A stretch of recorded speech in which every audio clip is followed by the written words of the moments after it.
नमस्कार, स्वागत है आपका दिव्य दिल्ली न्यूज में। मैं हूं आपके साथ आपका दोस्त, आपका होस्ट अभिषेक कुमार। आइए रुक करते हैं आज की बड़ी खबरों और खास खबरों पर।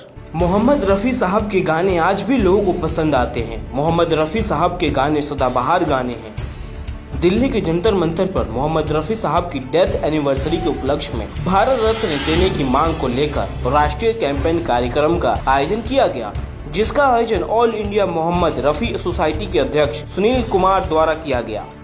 इस दौरान रफी साहब के कई फैंस ने रफी साहब को भारत रत्न देने की मांग की। इस दौरान रफी साहब को याद करते हुए उनके गाने का शानदार आयोजन किया गया।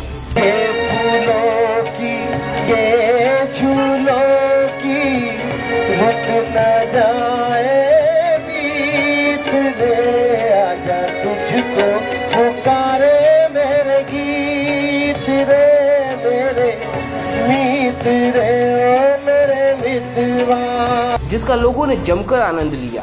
मोहम्मद रफी साहब को भारत रत्न देने को लेकर कई सालों से प्रयास किया जा रहा है।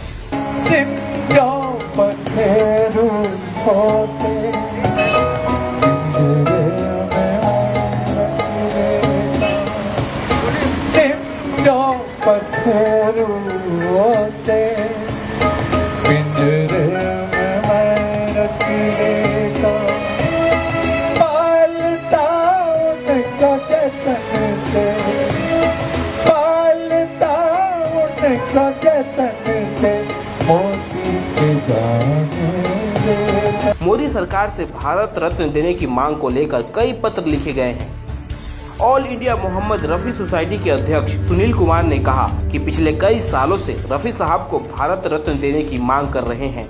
कई नामी हस्तियों को भारत रत्न दिया गया, तो फिर इतने बड़े गायक को क्यों नहीं? रफी साहब इस देश के सबसे बड़े गायक हुए हैं, सबसे बड़े, मतलब जिनके के भक्त जो आज के उस उनके ज़माने के भी जो बड़े बड़े गायक थे, मन्ना डे साहब या जो उनके कंटेम्प्रेरी थे, वो ये बोल के गए कि उनके जैसा कोई नहीं गा सकता। उनके मुकाबले क्या वो कहते थे, पहले 1 से लेकर 10 तक रफ़ी साहब ही हैं, उसके बाद बाकियों का नंबर आता है। तो ऐसे ट्रिब्यूट उनके साथी जो उनके साथ गाते थे वो दे के गए, तो उनके बारे में हम क्या बोले। मन्ना डे साहब जो खुद दादा साहब फाल्के अवार्ड विनर है, तो उनको भारत रत्न तो मिलना ही चाहिए। 5 साल पहले हमने 2015 में मेरे ख्याल एक किया था, तब भी ज्ञापन दिया था एक सरकार को। बहुत लोगों ने, करीब हज़ारों लोगों ने कम से कम सरकार को लिखा है। रफ़ी साहब के जानने वाले तो करोड़ों हैं, और वो ये मुहिम तो हर रफ़ी फैन चलाता है। उन्होंने आंदोलन को जारी रखने की बात कही। और मैं रफ़ी साहब का सबसे बड़ा फैन समझता हूँ अपने आप को। भारत रत्न की मुहिम में मैं 2 साल पहले मोदी साहब को भी मैं दे के आया रिक्वेस्ट, फिर उन्होंने मुझे लेटर लिखा, होम मिनिस्टर से मिलो, होम मिनिस्टर से मिला, तो इसमें बड़ी उम्मीद थी। फिर डॉक्टर हर्षवर्धन को भी मैंने भेजी, सुरेश प्रभु जी को भी मिला, डॉक्टर हर्षवर्धन को भी पर्सनली मिला, किया तो लग रहा था, लेकिन समझ ही नहीं आया। अचानक भूपेंद्र हजारिका जी का नाम अनाउंस हो गया, बहुत शॉकिंग लगा।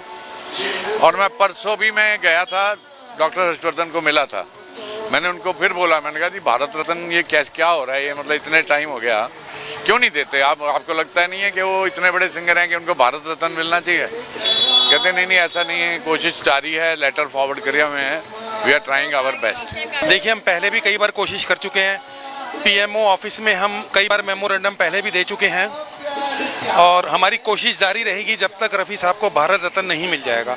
आज 39 साल उनकी डेथ को हो गए हैं। आज हिंदुस्तान में 5000 रफ़ी साहब के शोज़ हो रहे हैं, म्यूजिकल शोज़ उनकी याद में डेथ एनिवर्सरी पर, और ग्लोबली तो शायद पता नहीं कितने होंगे। तो ये सब हम शाम को जाकर पीएमओ ऑफिस में उनको मेमोरेंडम देंगे, उनको जिद करेंगे कि भाई आप प्लीज़ ये डिज़र्व करते हैं, रफ़ी साहब को आप भारत रत्न दीजिए। Bureau report, Divya Delhi news. ताज़ा तरीन खबरों को जानने के लिए अभी टाइप करें दिव्य दिल्ली न्यूज। नीचे दिए गए सब्सक्राइब बटन को दबाएं और नोटिफिकेशन के लिए दिए गए बेल आइकन को क्लिक करें। हमारे वीडियोस को लाइक, शेयर और कमेंट करना ना भूलें।